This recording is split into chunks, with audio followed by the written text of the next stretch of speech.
I am John Depew. I'm a tall, skinny man with a kind of scraggly beard and pretty scratched up glasses. All right.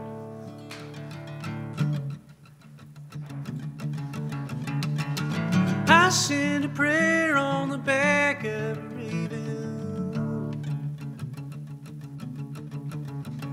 addressed to the walls of the Leprechaun Canyon,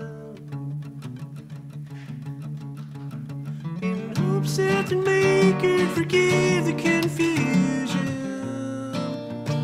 of neural connections for the thoughts that flow through them. Oh my God, you found me, scrambling through the narrows of your mind. I sent a prayer on the curl of a ram's horn. May we remember our wildness, the reason we came here. May we take on the power of pit, a mock and overlook. May our hearts reflect something of this vastness and solitude. Oh my God, you found me, topping out the ridge line.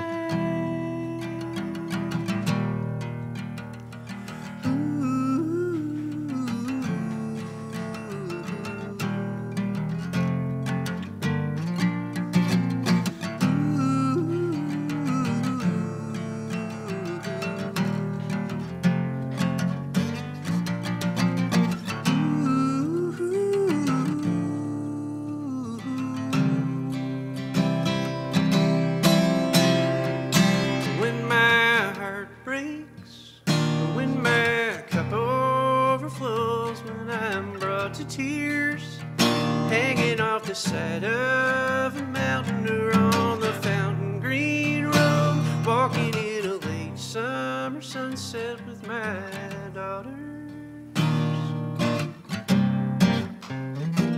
I'll be out in the backyard staring up at the final cloud. And if it swallows me up and sifts me out in the stratosphere,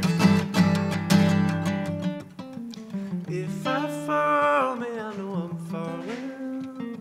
And if I die, may I know I'm dying. To those I love, may they know I love them. But while I live, may I be absorbed in every moment.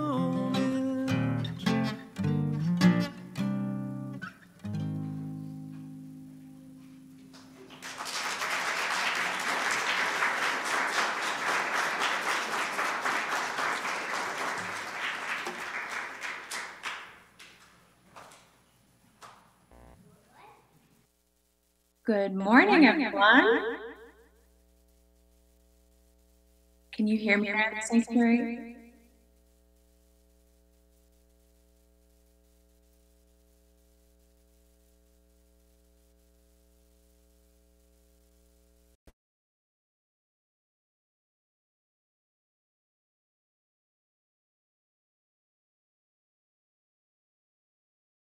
Well, good morning. I'm the Reverend Molly Housh Gordon, the minister of this congregation, joining you from my home, as you can see, where I am waiting out the very last of my bout with COVID. I am very grateful for the opportunity to be with you in the room, even though I cannot physically be with you in the room, and thankful to everybody there in person making that possible, especially to Phil Sean Johnson, who's back at the tech table doing all the backflips necessary to let me be there with you. I am a white woman with red hair that is very long on one side and very short on the other. I'm wearing a dark green scalloped top. And our opening words are from someone who I don't have here. So here they are. It is a wonder and mystery that our paths have crossed, that in the immensity of time and the vastness of space, we coincide here. I am in awe at the ways in which our lives intersect and intertwine, at the beauty we create when we gather. May our coming together make us more compassionate, more just, more caring, and more loving. May our hearts and minds be open to this offering. I am so glad you are there and that we are here together. Let us worship, let us marvel at the miracle of being right where we are and at the mystery that has brought us together.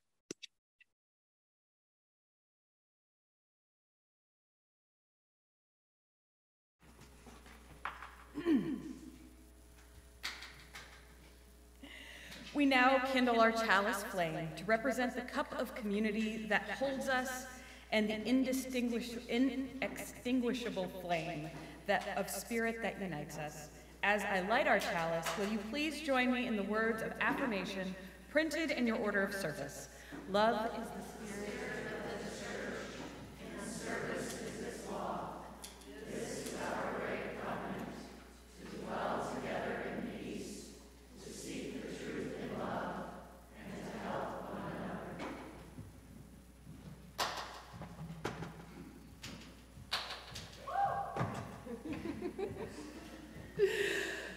Good morning. I'm Jamila Batchelder, our Director of Religious Education. I'm a middle-aged white woman with dark blonde hair and glasses, wearing a black blazer and a rust-colored turtleneck. And has anyone described our beautiful new art piece on the wall? Did someone describe it already? It's gorgeous. Oh, it's so for people who can't see it, it is a fall-colored, leafy, fanned art creation with paper in tones of maroon and orange and rust and teal and tan, and it's really beautiful. And I think we have Lily to thank for that, so thank you, Lily. So I want to share a story with you from my childhood. When I was 5 years old, and my older brother Sam was 6, he got invited to a birthday party at an amusement park. And I was extremely jealous. And I think right up to the point we dropped him off, I thought someone would take pity on me and let me go with him. Didn't happen. And then, to add insult to injury, it was a long drive to the amusement park, so my dad said we were going to have to hang around until he was done to pick him up to take him home. So my dad took me over to these nearby marsh area to go for a hike. And I was part of a big family, and I didn't get to spend a lot of one-on-one time with my dad. I was thinking this morning about it. I think this was the only hike I took with just me and my dad in my whole childhood. And we were hiking through the marshes, and as we started to walk, the resentment started to fall away, and something, I wouldn't have been able to describe this at the time, but something inside of me started to open, and I have such a vivid memory of my sensory experiences that day, of the tall cattails and the herons we saw, and of the cries of the seagulls, and of the feel and the sound of the wooden catwalks under our feet, and of my dad's hand in mine. And finally, toward the very end of our walk, we came to a place where the cattails opened up and there was open water. And the sun was getting a little low in the sky, and the wind was riffling the water, and the light was shining down on the water. And my dad crouched down and whispered to me, and he said, "Look, Jamila, there are diamonds in the water." And I can just so vividly remember looking at that and just my breath being taken away by, I think it was the most beautiful thing I'd ever seen. It's still one of the most beautiful things I ever have seen. And he said, it's too bad Sam can't be here to see this with us. I was like, yeah, poor Sam.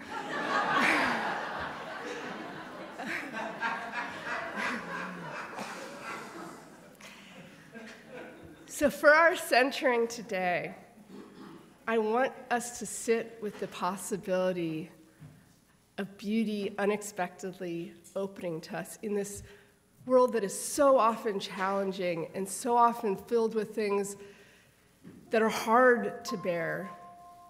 Suddenly, something beautiful can arise if we let it. And so I want to give you some diamonds to sit with as we just take a moment to breathe and open up to beauty.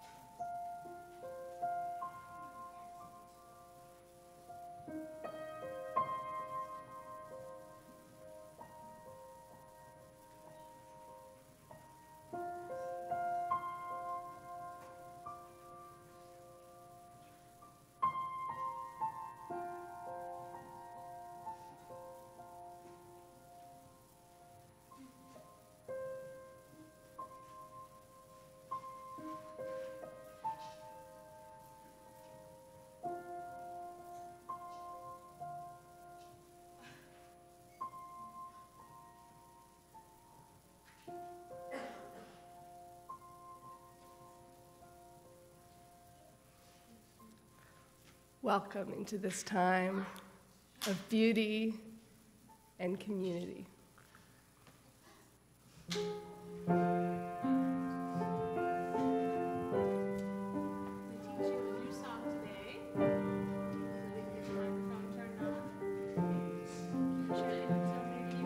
And I will continue in prayer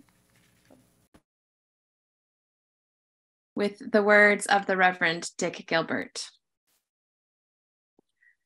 For the sound of bow on string, of breath over reed, of touch on keyboard, for slants of sunlight through windows, for shimmering shadows on snow, for the whisper of wind on my face, for the smooth skin of an apple, for the caress of a collar on my neck, for the prickling of my skin when I am deeply moved, for the pounding of my heart when I run, for the peace of soul at day's end, for familiar voices and family rites, for the faces of friends in laughter and tears, for the tender human arms that hold me, for the flashes of memory that linger, the mysterious moments that beckon, for the particularity of this instant, for the silence of moonlit nights, for the sound of rain on the roof, of wind in dry leaves, of waves caressing shore, for the softness of summer breezes, for the crispness of autumn air, for dark shadows on white snow, for the resurrection of spring and the faithful turning of the seasons, for angular leafless trees, for gentle hills rolling in the distance, meandering streams seeking an unseen sea, for cornstalks at stiff attention and brittle plants bristling past their prime, for unharvested gardens returning plants to enrich the soil, for the sound of familiar names and the sight of familiar faces, the welcoming embrace of outstretched arms, and the ritual of friendship reminding us we matter. Thanks be for all of these. Amen.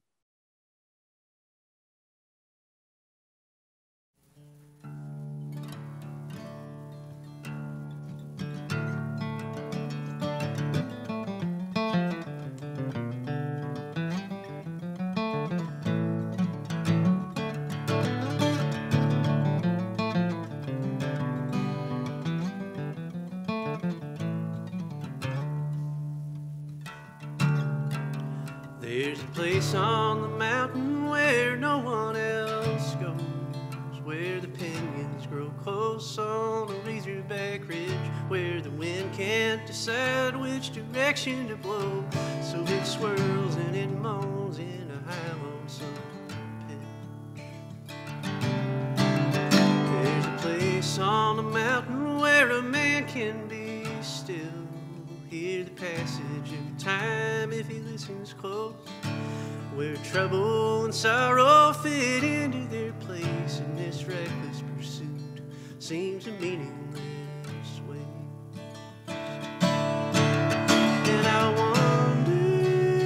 wonder, I cast far and wide, a poor wayfaring stranger, lost in the valley where the shadows grow tall. In the back of my mind, hear that lonesome call, when just one long breath in the right state of mind will put me back on the mountain.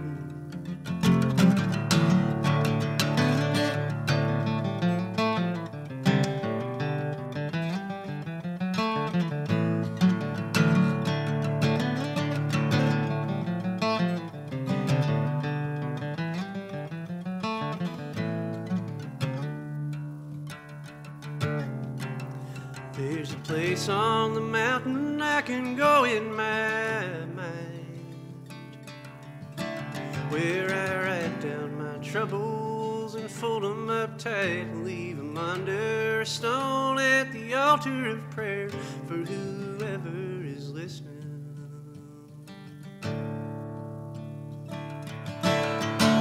And I wonder, I cast far and wide, a poor wayfaring stranger, lost in the valley where the shadows grow tall. In the back of my mind, hear that lonesome call, when just one long breath in the right state of mind will put me back on the mountain.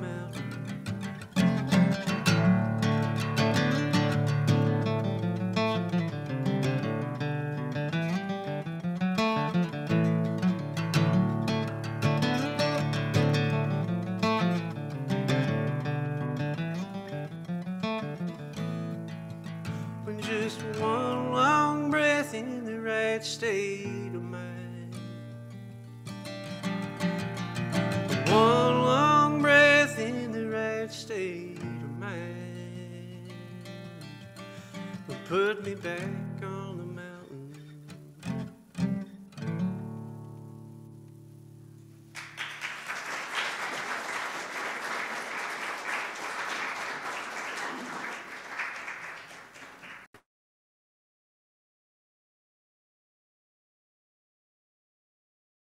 Thank you so much to John for the beautiful music this morning, bringing us into just the right grounded joy that we're exploring together this month as our October worship theme of moving through precarious times joyfully begins. So over the past year or so of my personal spiritual practice, I've found myself doing something I often do, which is to discover with a great sense of enlightenment and wonder a spiritual truth that has in fact already been studied in depth by mental health practitioners and taught across millennia by spiritual teachers of many traditions. Eureka! But also, of course. I never find this disappointing, to be clear. Rather, it is delightful to feel in my bones what they've always already been saying, that contemplation works, that the world's beauty helps. So this particular realization started out with a meditation I gave myself to really breathe with the helpful words of one of our hymns. When I breathe in peace. When I breathe out love. Every day, for as long as I could manage to scrape out of the day, I would sit attempting to breathe in peace and breathe out love. And what I found over months is that as I sank into the meditation, my mind would wander, but it would wander to a vast storage bank I didn't quite understand I was keeping, and it would retrieve some peace, which is to say, it would retrieve a moment. One of those moments that strikes you in the heart. One of those moments when you are in the moment and it is beautiful and you could just stay there forever. One of those moments that sparkles, even as you are experiencing it and you think, this is it. This is the pearl of great price. And you also know that the great gift of life is that there have been others like this moment before. A history of sparkling time. And there will be more moments like this in the future, moments that carry you straight up into the heights of joy and down into the depths of peace. And even though they are just moments, they come reliably. And so as I attempted during this period of spiritual practice to breathe in peace in my meditations, I found I was never quite so effective as when I breathed in that moment my dog put his head in my lap with a sigh. Or breathed in that moment I first sipped this incredible tea. Or breathed in that moment my growing child came silently to lean against me. Or that moment the wind blew a vast assortment of yellow leaves circling around me on a trail canopied by ancient trees, and I laughed in delighted surprise amid the whirlwind. In the midst of my practice, I found that with those sparkling moments anchoring me to a deep sense of good in the world, I became better able to breathe out love. Breathe in that moment of peace. Breathe out love to beloved ones in cancer treatment. Love to someone I see struggling on the street. Love to my own places of failure or tribulation. And so this has become my practice. Breathe in specific moments of joy, peace, and safety. Breathe out compassionate presence to the terrible beauty of the world and the contingency of our lives. This is how I have found to breathe in peace and breathe out love. This invented practice is not at all unlike a Buddhist metta meditation. It's not at all unrelated to the Christian concept of kairos time or eternal time. And it is very like a concept that contemporary psychology calls glimmers. The word glimmer, used in a mental health sense, was first coined by therapist Deb Dana as part of her work on polyvagal theory. Her basic idea was that there are some moments that soothe the nervous system in just the exact opposite way that triggers upset the nervous system. So she coined the word glimmer in this use to mean something like the opposite of a trigger. A glimmer is a moment that prompts a feeling of physical well-being, safety, connectedness, and joy that clicks our nervous system back down into that state where we can connect and rest and find ease. So she believed that anything that prompts a feeling that the world is okay, even for just this moment, could be thought of as a glimmer. And she said they're everywhere. Just as the world is full of hardship and trauma and triggers, and it is, so is it full of glimmers, sparkling moments, and delights. And we can tune our bodies to those glimmers, seek them with our minds, feel them fill up our hearts, feel them help our breath sink down into our bellies, into a grounded state. And we can bank the glimmers for later, as I found myself doing unconsciously amid my meditations, pulling out those moments that brought me that sense of grounded joy. We can bank those glimmers for later, and we can learn and grow the attitude of mindful presence that helps us notice them and therefore experience them a bit more often. What glimmers have you found this week, I wonder? And how could you pay close attention to the beauty of this world to search for more? And furthermore, these glimmers are not simply a tool for us alone to aid isolated hearts. The awareness of these glimmers all around us is a pathway to deeper connection with one another.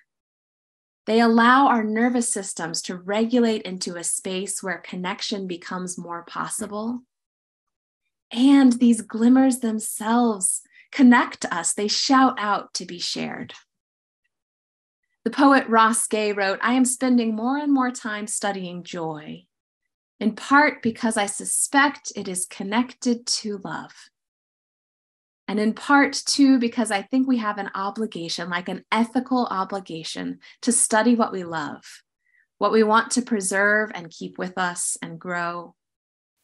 He writes, "Joy strikes me as one of the ways we know we are in the midst of such things.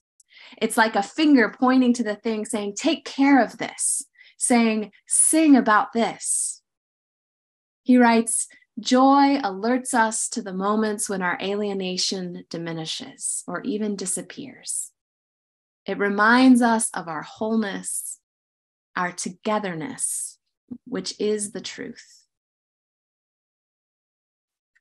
Moments that sparkle in our lives, glimmers, remind us of our wholeness, our togetherness, which is the truth, which is the heart of spiritual practice, which is the way forward for us all. So let us share one more glimmering moment of music together.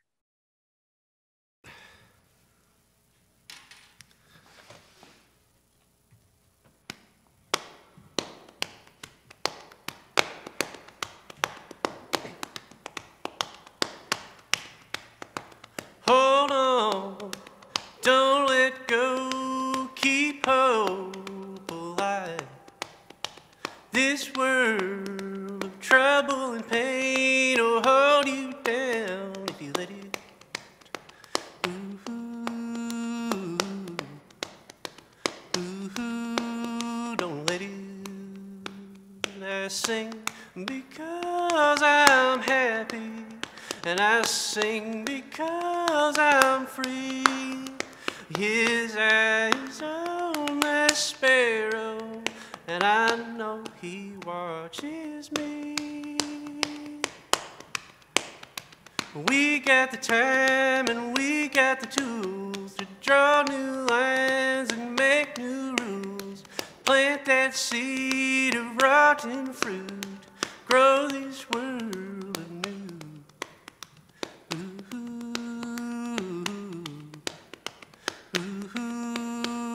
I sing because I'm happy, and I sing because I'm free. His eyes on the sparrow, and I know he watches me. Okay, here's where you guys get to help. So open your mouths a little bit, like this. And you're gonna slap yourself in the jaw. Just not enough to like hurt really bad, but like a little bit harder than you think you should. All right, and we can just try this all together. It's hard to take yourself too seriously when you're doing this, so I think it's a nice way to spend a Sunday morning, you know? All right, here we go.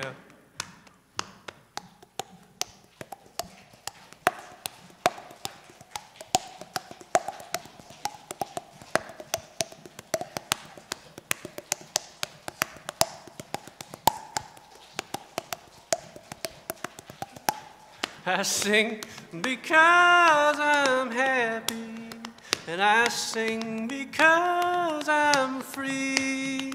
His eyes on the sparrow, and I know he watches, I know he watches, I know he watches me. Thanks for doing that.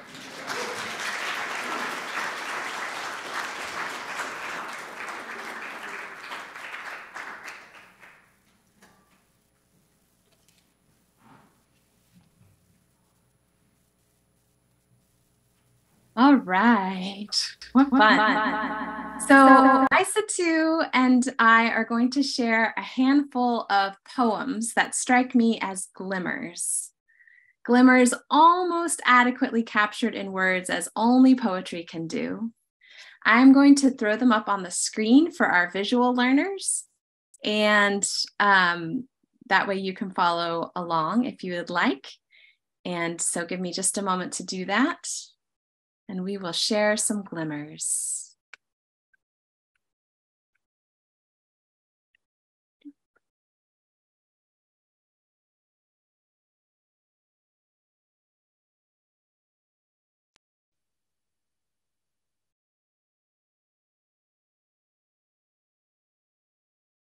The first glimmer is Reverence by Julie Cadwallader-Staub. The air vibrated with the sound of cicadas on those hot Missouri nights after sundown, when the grown-ups gathered on the wide back lawn, sank into their slung-back canvas chairs, tall glasses of iced tea beating in the heat. And we sisters chased fireflies, reaching for them in the dark, admiring their compact black bodies, their orange stripes, and seeking antennas, as they crawled to our fingertips and clicked open into the night air. In all the days and years that have followed, I don't know that I've ever experienced that same utter certainty of the goodness of life that was as palpable as the sound of the cicadas on those nights. My sisters running around with me in the dark, the murmur of the grown-ups' voices, the way reverence mixes with amazement to see such a small body emit so much light.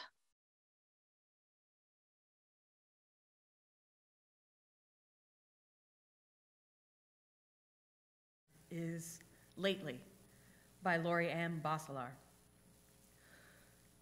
When a branch pulls at my sleeve like a child's tug, or the fog, reticent and thick, lifts and strands of it still hang like spun sugar between branches and twigs, or when a phoebe trills from the hackberry, I believe such luck is meant only for me.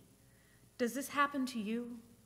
Do you believe at times that a moment chooses you to remember it entirely and tell about it so that it may live again?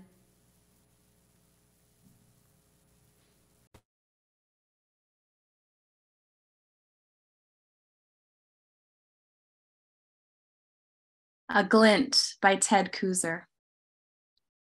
I watched the glint of morning sunlight climbing a thread of spider silk in a gentle breeze. It shinnied up from the tip of a dewy stalk of grass to an overhanging branch, then disappeared into the leaves.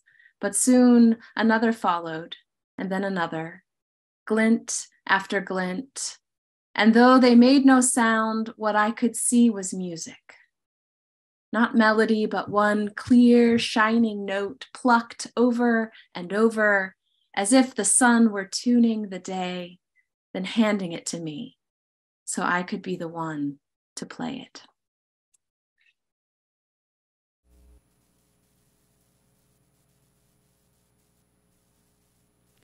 Latent by Rosemary Watola Tromer. riding our bikes through the warm summer night, the dark itself parted to let us pass.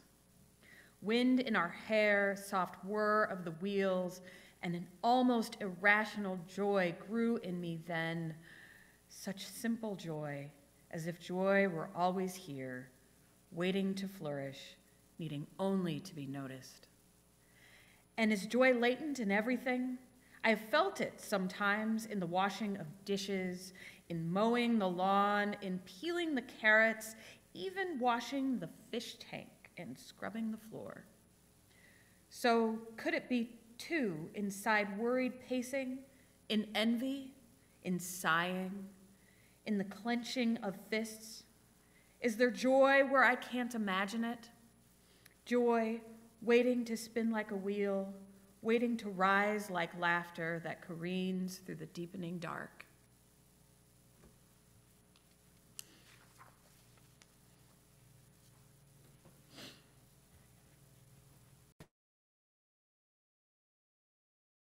And now it is your turn. I invite you to take a moment to find your own sparkling moment from the store banks that you might not have even known you've been keeping. Take a moment to find a glimmer and breathe it in.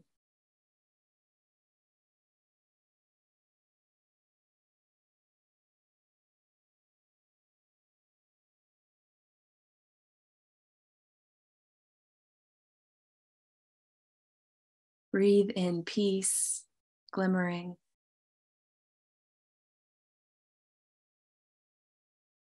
Breathe in joy, glimmering.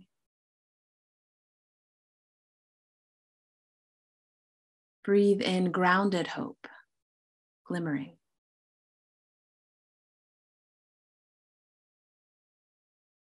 Then breathe out love. And let us sing the inspiration for the service, hymn number 1009, Meditation on Breathing.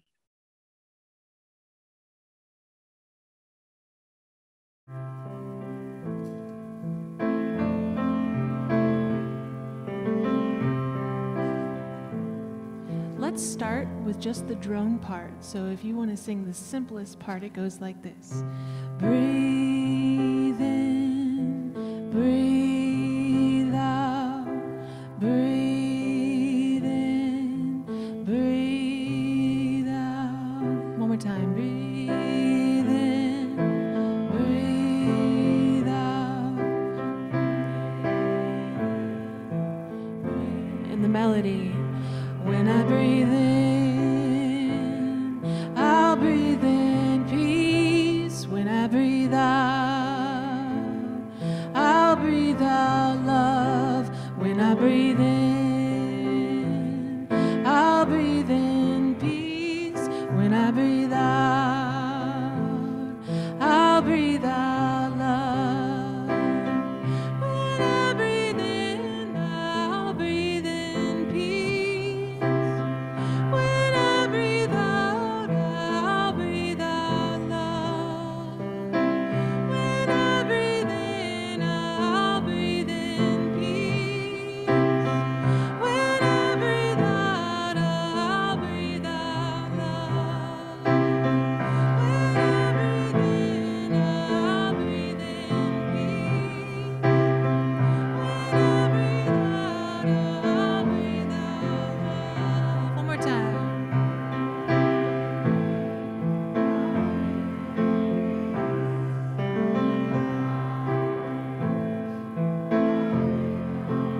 Let's finish with that drone. Breathe in, breathe out,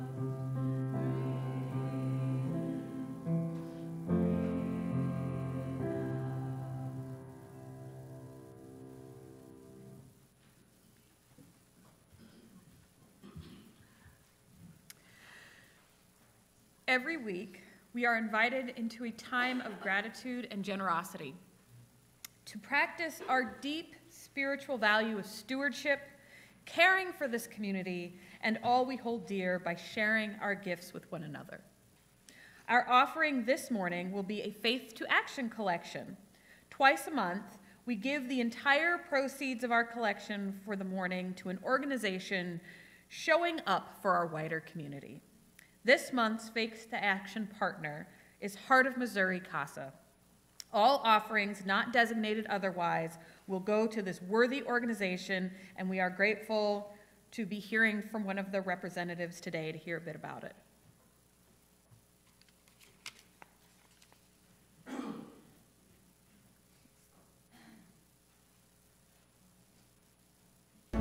Growing up is tough for a kid.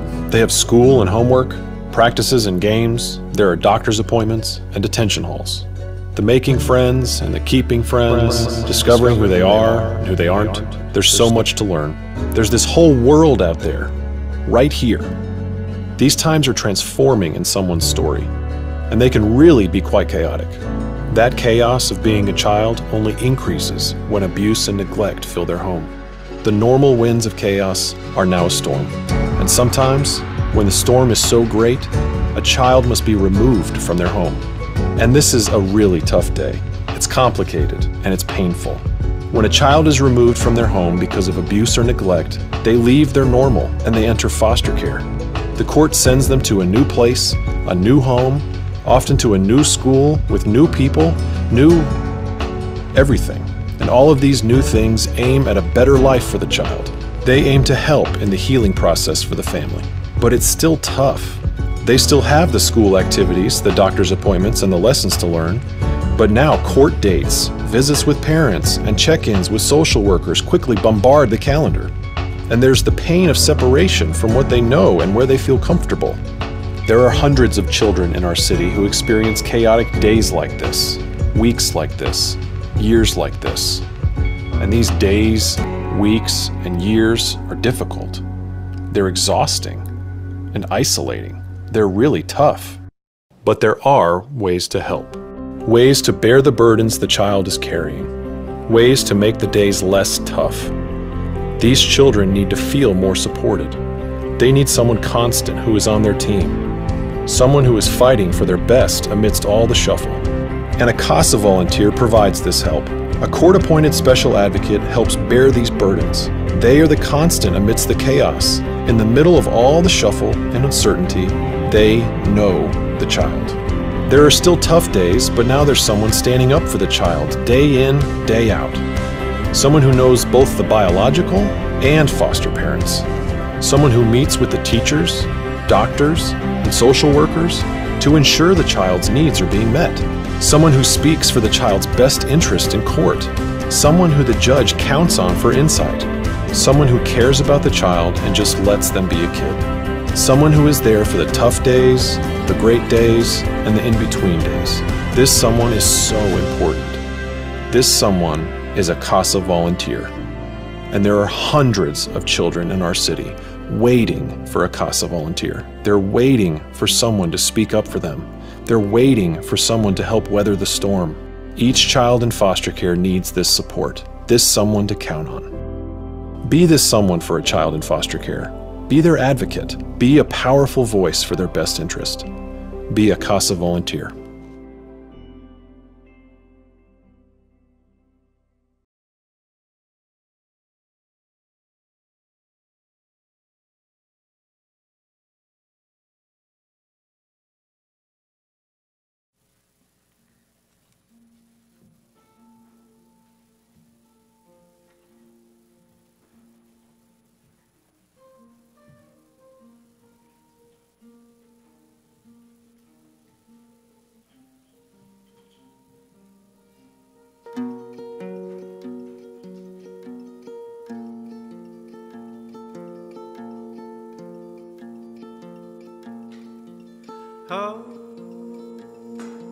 Holding on the riverbank, I sit, I wait, I fast. gold sun in rolled catawba, and diamonds hung on spider thread.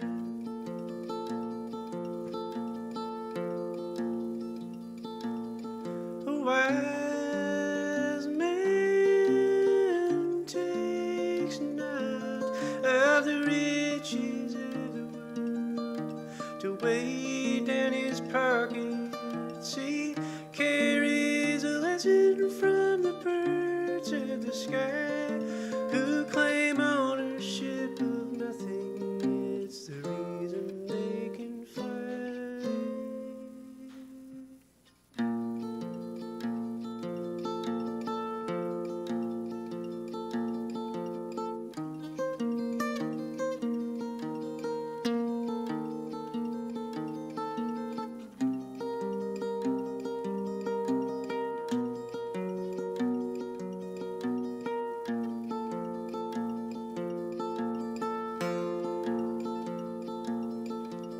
All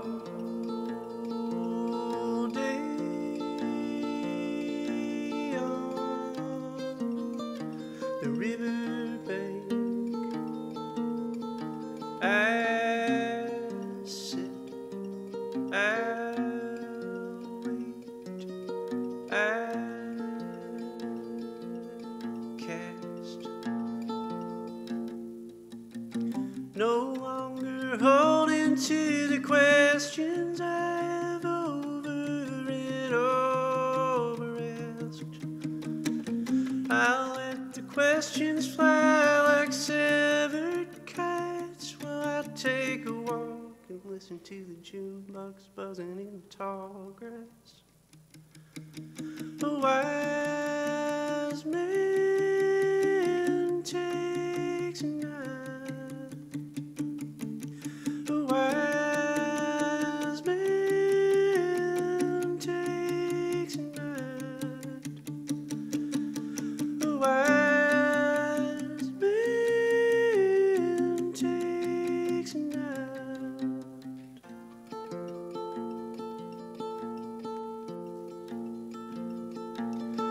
A wise man takes a night of the riches of the world to weigh down his pockets. He carries a lesson from the birds of the sky who claim ownership of nothing. It's the reason they can fly.